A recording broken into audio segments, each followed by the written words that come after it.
In this section, we're going to be taking a look at a slightly more advanced concept known as decorators. Now, the reason I'm showing you the power of decorators is so that you're aware of the functionality that exists in case a use case ever comes up. Now, you don't necessarily need to remember how to implement them with the exact syntax, but knowing that Python allows you to do this will make for an easier time in Googling a potential solution, especially if you know that decorators are a good option for your specific problem statement. Now, put simply, a decorator takes in a function, it then adds some functionality to it, and then returns the new function. So you can take an existing function, personalize it, and add some new things to it, and then return the newly jazzed up version. Now, in programming, this is also known as meta-programming, which essentially means that at the runtime of your code, one part of the program modifies another part of the program at compile time. Now, in order to understand decorators and how they work, there are a few things we need to know beforehand. So I'm going to recap some things first to ensure you're equipped with everything you need before diving into decorators. Okay, so let's begin. Firstly, we need to appreciate that everything in Python, from the lists and tuples you create to functions and even classes, they are all objects. Now, when we provide a variable name, put equals, and then assign it an object, what we are essentially doing is providing a name identifier which is then bound to these objects. So if I were to put A equals and then the string hello, the name A is bound to this string object. If I were to put B and set this equal to a list of integers 1, 2, and 3, the name B is bound to this list object. And the same goes with functions.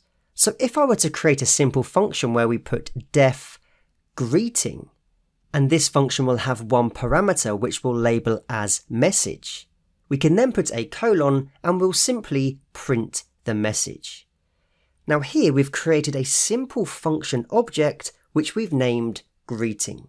In other words, the name greeting is bound to this respective function definition. Now if we wanted to, we can have different names bound to the same function object. So if I were to put greeting and in brackets simply put the message hi, when I run this code cell, we get hi printed to the screen. No surprises there. But let's suppose we now assign a new name. For example, we put the name welcome and we set this equal to the same object as what the greeting name is bound to. So we can write welcome equals greeting. When we now call upon the name welcome, which we know is bound to the same function, and we pass in hi in the parentheses, we print out hi to the screen. So both of the functions produce the same output.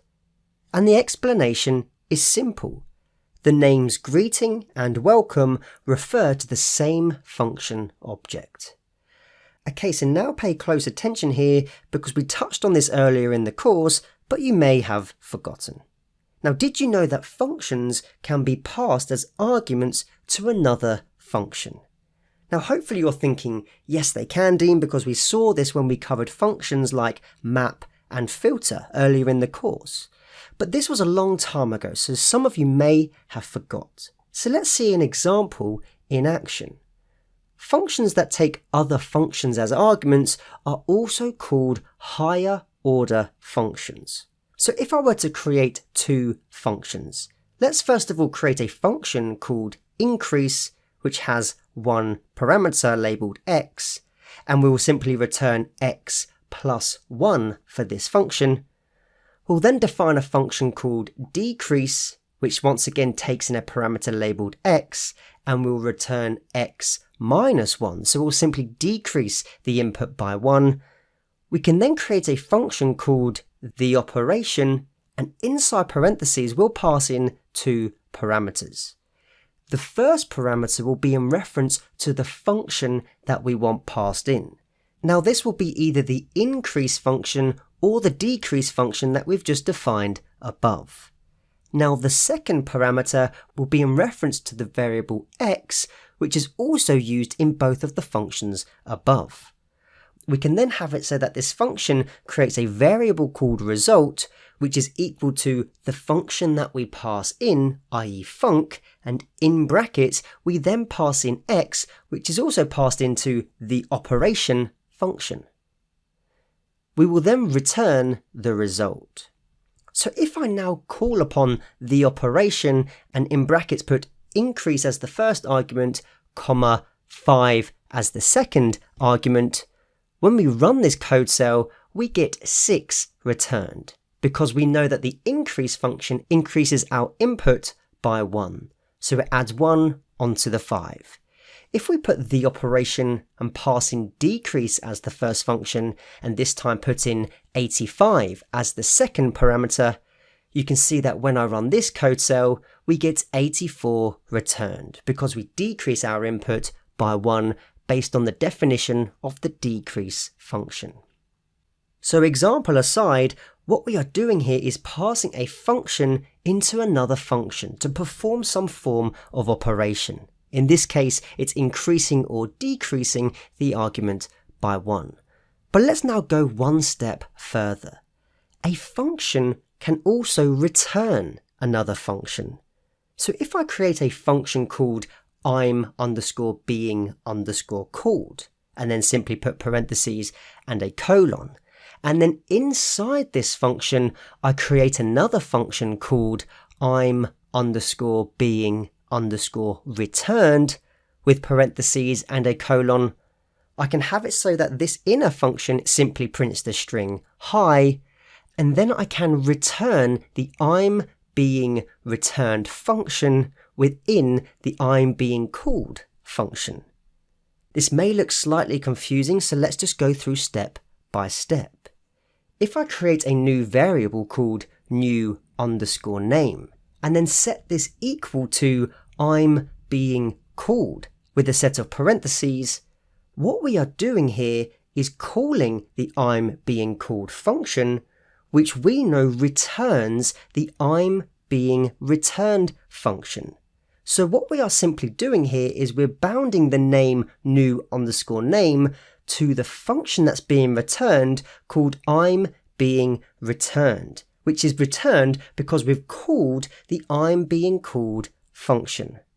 Slightly confusing, but if we take a look at what the new_name type is by using the built-in type function, we can see that the new_name is an object which is of the type function. So we now have a function that we can use. What can we do with functions? Well, we can call functions. So if I put new_name and then put a set of parentheses, what do you think will happen? Well, if we do this, we get hi printed to the screen, because the I'm_being_returned function is the function that's bound to this new name, and we know that the I'm_being_returned function is defined with a simple print hi statement within the code block. Now what we're working with here when we type I'm_being_returned is what is known as a nested function, which is defined and then returned each time we call I'm_being_called. And this is an important thing to appreciate when it comes to decorators. Now the last ingredient we need before we dive into decorators is what is known as closures. Hopefully you're following along so far, so let's quickly take a look at closures in the next video.